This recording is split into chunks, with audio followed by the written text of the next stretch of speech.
Hello friend, स्वागत है आपका अपने चैनल टेक डबल अड्डा पे। फ्रेंड, प्रीवियस वीडियो में मैंने 9 मई को जो पेपर हुआ था पहले शिफ्ट में, उसमें जितने सीआई और एसआई वाले क्वेश्चन आए थे उन सबको मैंने सॉल्व करा दिया है। अब इसके बाद 9 मई को सेकंड शिफ्ट और 10 मई को लेवल 4 का जो एग्ज़ाम हुआ था उनके सीआई और एसआई वाले क्वेश्चन की बारी है। अब जितने बचे हैं सबको हम आज के वीडियो में निपटा देंगे। तो अगर आपने वो वीडियो नहीं देखी है तो प्लीज़ प्लेलिस्ट में जाइए और उसको चेक कर लीजिए, या तो फिर मैं आई बटन पे भी उसका लिंक दे दूँगा, वहाँ से भी आप देख सकते हो। यहाँ पे पहला क्वेश्चन आ रहा है कि 4750 की धनराशि एक निश्चित वार्षिक साधारण ब्याज की दर पर 5 सही 1/2 वर्ष, तो ये जहाँ इस टाइप सही वाले आते हैं उनको बटे में करेंगे तो 11/2 ये आ जाएगा, 11/2 ईयर। इनको फ्रैक्शन में कर लेंगे। के लिए निवेशित किया गया तो परिपक्वता की देय धनराशि है 6840 थी। भुगतान किए गए साधारण ब्याज की वार्षिक प्रतिशत दर कितनी थी? तो यहाँ पे आपको अमाउंट दे रखा है कितना, 6840 रुपये। इसके बाद आपको यहाँ पे प्रिंसिपल भी दिया है। प्रिंसिपल कितना है, 4750 रुपये। इसको आप माइनस कर दोगे तो यहाँ पे आपका आ जाएगा एसआई। एसआई की वैल्यू कितनी आएगी, 0, 14 में से 5 जाएगा 9, फिर 2 0, फिर 2। फिर यहाँ पे आपका एसआई आ चुका है। आपको निकालना है ब्याज की दर। एसआई बराबर होता है PNR/100। आपको यहाँ पे निकालना है परसेंटेज में, तो सीधे पी नीचे चला आएगा। पी कितना हो जाएगा, 47। अब इसके बाद यहाँ पे कितना है, एन की वैल्यू क्या है, ईयर, नंबर ऑफ़ ईयर कितने हैं, 11/2 इंटू आर आपका आ जाएगा परसेंट में। यहाँ से अब आप काटोगे, 11 से काटोगे, कलर चेंज करके काटते हैं, तो यहाँ पे आएगा 11 से ये कितनी बार में जाएगा, एक बार, और 1900 बार में चला जाएगा 11 से। फिर इसके बाद 475 से 1900 को काटेंगे तो 4 बार में पूरा चला जाएगा। तो इसके बाद 4 बराबर हो जाएगा R/2। यहाँ से वैल्यू आएगी 4 = R/2। तो R की वैल्यू कितनी हो जाएगी, 8%। यहाँ से वैल्यू आ गई। सिंपली आपको क्या निकालना था, एसआई निकालना था, उसको PNR/100 से कंपेयर कर दो, और परसेंटेज में निकालना है तो 100 हटा दो, डायरेक्ट आपका 8% आ जाएगा यहाँ पे। तो पहला क्वेश्चन सॉल्व हो गया। अब इसके बाद अगले क्वेश्चन पे चलते हैं।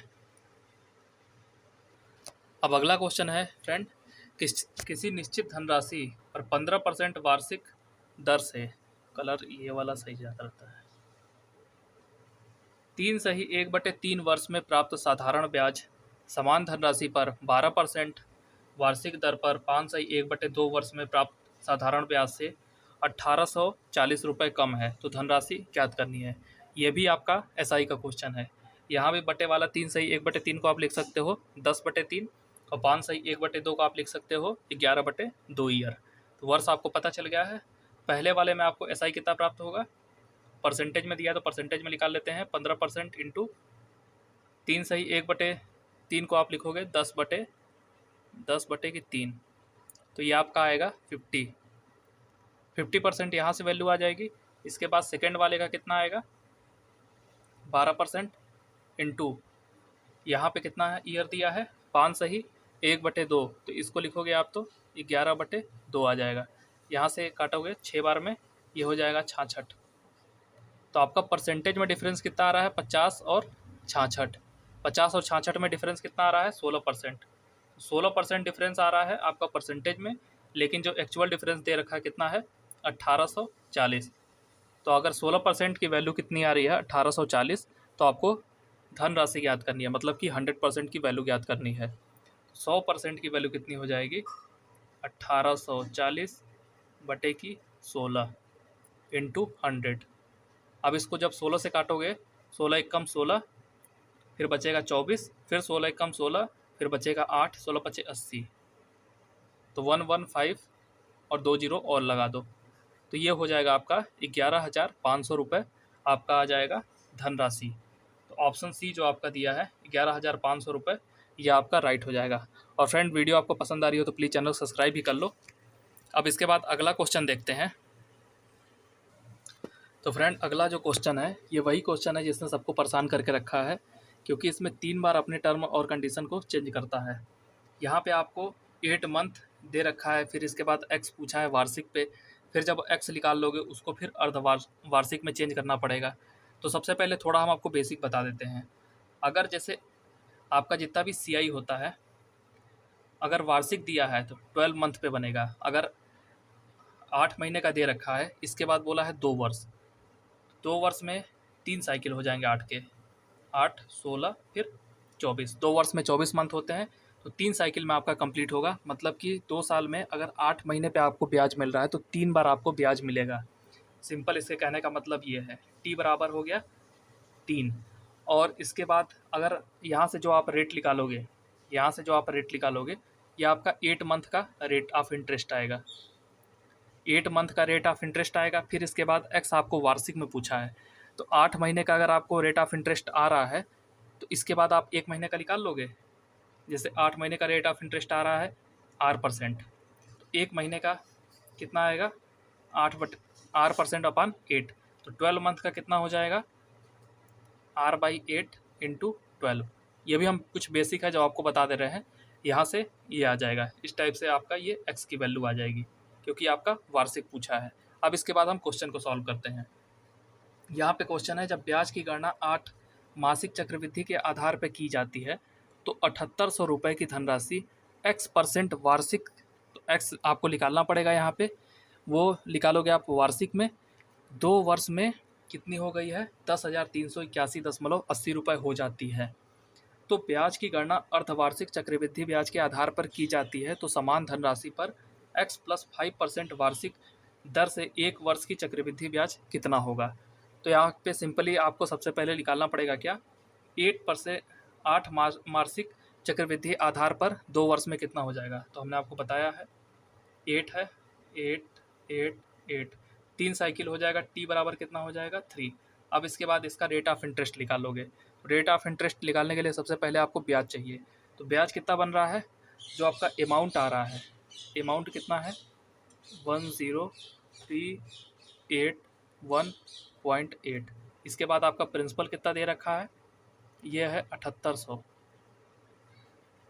अब इसके बाद आप घटाओगे तो 3 साल का ब्याज आपका आएगा कितना, 10.8, यहाँ पे 1, फिर 8, फिर 13 में से 8 जाएगा, बचेगा 5, फिर ये बचेगा 2। 3 साल का आपका CI आ रहा है 2581.8 रुपये। ठीक है। अब इसका रेट निकालने के लिए हम क्या करना पड़ेगा, जो आपका प्रिंसिपल है उससे डिवाइड कर देंगे, इसको हम P से डिवाइड करेंगे तो आपका रेट निकल जाएगा। तो 3 साइकिल का आपका रेट ऑफ इंटरेस्ट कितना हो जाएगा। देखिए हम 3 साल नहीं कर रहे हैं, CI में हमेशा साइकिल कहो, क्योंकि एक साल में 12 मंथ होते हैं, यहाँ 8 मंथ पे दिया है, तो 3 साइकिल में कितने हो गए 24 मंथ। अगर हम 3 साल का दें तो 12 36 मंथ हो जाता है, इसीलिए हम कह रहे हैं 3 साइकिल में। 3 साइकिल में इसका रेट ऑफ इंटरेस्ट कितना आएगा, तो CI में अगर हम P का भाग दे देंगे तो ये आएगा रेट ऑफ इंटरेस्ट। तो R की वैल्यू कितनी आ जाएगी यहाँ पे, रेट ऑफ इंटरेस्ट T बराबर 3 के लिए आपका वो कितना आया था, CI कितना आया था 2581.8 बटे की आपका ये कितना है, प्रिंसिपल कितना है 7800 रुपये। जब आप इसको डिवाइड करोगे 7 तरीके 21, 3 बार में पहले तो 3 बार में जाएगा, फिर यह आएगा 78 तिहाई आपका हो जाएगा 234, 78 तिहाई 234, फिर जाएगा, फिर 3 से जाएगा, तो आपका 3.1% आ रहा है 3 साइकिल में।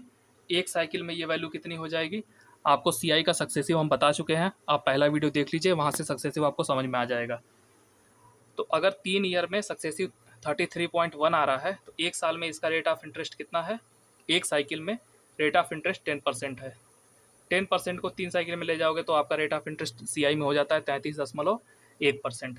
अब जो ये R की वैल्यू है उसको आप डायरेक्ट X रख दोगे तो वहाँ पे गलत हो जाएगा, क्योंकि R आपकी आ रही है 8 मंथ पे और X बोला है वार्षिक, वार्षिक का मतलब 12 मंथ पे है। 8 मंथ पे अगर आपका 10% आता है तो 12 मंथ पे कितना आएगा, X आपको 12 मंथ पे निकालना है ना, तो यहाँ पे 8 मंथ पे कितना आ रहा है 10% बटे 8 इंटू 12, तो ये आपकी वैल्यू आ जाएगी 2 और ये हो जाएगा 3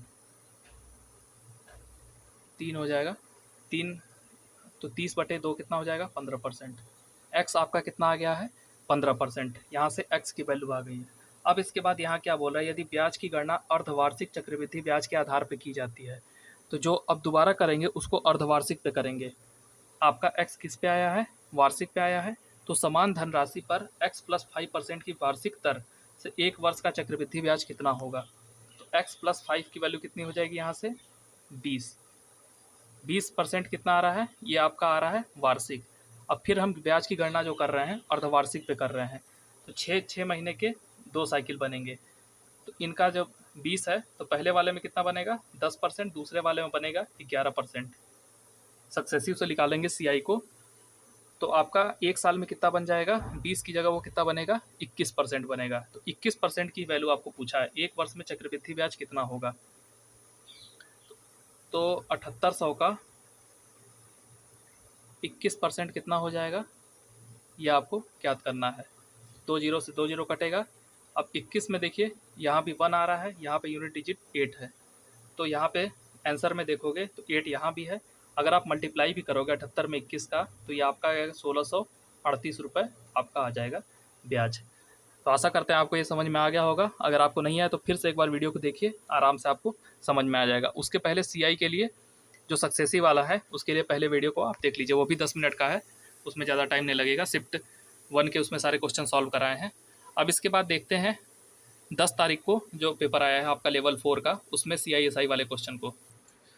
ये क्वेश्चन आपका 10 मई को लेवल 4 में क्वेश्चन पूछा गया था। यहाँ पे क्वेश्चन बोल रहा है, कृतिका ने निधि को 25% की वार्षिक ब्याज की दर पे 64 रुपये एक वर्ष के लिए उधार दिया है। 25% की वार्षिक ब्याज दर पे 6400 रुपये एक वर्ष के लिए उधार दिया है, जिस पर ब्याज की गणना जो करते हैं अर्धवार्षिक करते हैं। अर्धवार्षिक चक्रवृद्धि ब्याज के आधार पर की जाती है। तो निधि द्वारा भुगतान किए जाने वाले ब्याज की राशि ज्ञात करिए। निधि कितना भुगतान करेगी वो ब्याज की राशि आपको निकालना है। अब यहाँ पे क्या दे रखा है वार्षिक, लेकिन गणना कर रहे हैं अर्धवार्षिक। तो मतलब एक साल में कितने अर्धवार्षिक होंगे 6, तो T बराबर कितना हो गया 2। 6 महीने के 2 हो गए, तो T बराबर कितना हो गया 2। साइकिल कितना हो गया आपका 2। अब यहाँ पे क्या दे रखा है आपका 25%, तो रेट ऑफ इंटरेस्ट अर्धवार्षिक में क्या हो जाएगा 12.5% का हो जाएगा, और T आपका दिया है 2। अब 12.5 को हम कैसे लिख सकते हैं फ्रैक्शन में 1/8, मतलब 8 अमाउंट पे 1 रुपये का ब्याज हमें मिल रहा है। 8 अमाउंट पे 1 रुपये, 8 प्रिंसिपल पे 1 रुपये का ब्याज मिल रहा है, तो टोटल अमाउंट कितना हो गया 9। अब यहाँ पे आपको T बराबर 2 साइकिल में करना है, तो डायरेक्ट आप इस वाले फार्मूले से कर सकते हो रेशियो से। PA प्रिंसिपल आपका कितना है 8, अमाउंट कितना हो जा रहा है 9, फिर दूसरी बार कितना हो जा रहा है T बराबर 2 के लिए, फिर अमाउंट कितना हो जा रहा है 9, ये हो जाएगा 64 और ये हो जाएगा 81। 8 और 8 का गुणा करोगे 64, और 9 और 9 का गुणा करोगे तो 81। यहाँ पे डिफरेंस कितना आ रहा है 64 और 81 में, 64 में से 81 घटाओगे तो आपका आएगा 17। 17 का डिफरेंस आ रहा है, और इस 64 का मान दे रखा है कितना 64,000। 64,000 आ रहा है, तो प्रिंसिपल और अमाउंट के बीच का डिफरेंस ही होता है आपका ब्याज, जो कि आ रहा है 17। तो यहाँ पे कितने से गुणा करोगे 1000 से। अब इसके बाद 17 में ब्याज में 1000 का गुणा कर दोगे तो आपका आएगा वैल्यू 17,000। यहाँ पे आप 1000 का गुणा करोगे तो ब्याज आपका आ जाएगा 17,000। तो यहाँ पे आंसर कितना आ गया है 17,000। तो निधि द्वारा भुगतान किए जाने वाले ब्याज की राशि कितनी हो जाएगी 17,000। तो यहाँ पे देखिए ये वाला जो आपको फार्मूला है ये CI में आप डायरेक्ट यूज कर सकते हो। प्रिंसिपल अगर आपको पता है, जहाँ भी बटे वाला आ गया 12.5 आ गया, तो उसको फ्रैक्शन में तुरंत चेंज करिए, 1/8 हो गया, क्योंकि हम यहाँ पे अर्धवार्षिक कर रहे हैं। वार्षिक में दिया है आपको 25%, तो अर्धवार्षिक में कितना हो जाएगा 12.5%। इसके बाद 1/8 हो गया, तो 8 पे 1 रुपये का ब्याज मिल रहा है, तो आपका प्रिंसिपल 8 रुपये है, अमाउंट हो गया 9 रुपये। फिर इसी तरह एक साइकिल हो गया, फिर दूसरी साइकिल में क्या होगा, फिर 8 रुपये पे 9 रुपये आपका बनेगा, तो 8 गुणते 8 64 हो गया, 9 गुणते 9 81। तो अमाउंट में से प्रिंसिपल अगर घटा दोगे तो आपका आता है ब्याज, वही ब्याज होता है 17, लेकिन अमाउंट 64 की जगह ना देके 64,000 दिया है, तो ब्याज भी मेरा 17 की जगह ना होके 17,000 हो जाएगा। तो यहाँ तक आपको समझ में आ गया होगा। अब अगला क्वेश्चन देखते हैं वो क्या है। अब ये क्वेश्चन क्या कह रहा है, कविता ने 4,000 की एक धनराशि 6.225% वार्षिक साधारण ब्याज की दर पर 2 वर्ष के लिए बैंक में जमा किया है। तो वर्ष की अवधि के बाद कविता को प्राप्त होने वाला मिश्र धन आपको ज्ञात करिए। यहाँ पे आपको अमाउंट निकालना है। यह है सिंपल इंटरेस्ट का क्वेश्चन। एक साल में अगर आपका 6.25 बन रहा है तो 2 साल में टोटल इंटरेस्ट बनेगा 2 ईयर में 6.25 इंटू 2, तो ये आपका हो जाएगा, गुणा करोगे तो 12.5। 12.5% की वैल्यू आपको निकालनी है, बस यही। इसको निकाल के इसके बाद ऐड कर देंगे तो आपका आ जाएगा मिश्र धन। तो हम डायरेक्ट निकालते हैं, 112% की वैल्यू निकाल लेते हैं ना। 112.5% की वैल्यू कितनी हो जाएगी? 100% की वैल्यू कितनी दे रखी है? 4000 बटे कितना? 100 गुणित 112.5% की वैल्यू आपको निकालनी है। तो 4000 में 112 का गुणा जैसे ही करोगे तो आपका यहाँ पे कितना आएगा? इस वैल्यू से 2 जीरो चला गया। अब इसके बाद 40 में 1 जीरो से ये वाला दशमलव हट जाएगा। अब 4 ये जीरो आएगा, फिर 1 जीरो, फिर ये आएगा 5, फिर आएगा 4। तो 4500 रुपये आपका आ रहा है। टोटल मिश्र धन जो है 112, टोटल जो मिश्र धन होता है मूलधन प्लस उसके ऊपर ब्याज। तो मूलधन 100 है, उसका ब्याज कितना है? 12.5। तो 112% की वैल्यू यहाँ पे आप निकालोगे तो ये हो जाएगा 4500 रुपये। तो 4500 रुपये आपको यहाँ पे आ गया है आपका मिश्र धन। तो ये वीडियो आपको कैसी लगी प्लीज़ कमेंट करके बताइएगा, और चैनल पे नए हो तो प्लीज़ सब्सक्राइब करिए। यहाँ पे आपको रेलवे की सारी अपडेट मिल रही है, और मैंने आपके CI और SI वाले क्वेश्चन को सॉल्व करा दिया है। Thank you for watching this video.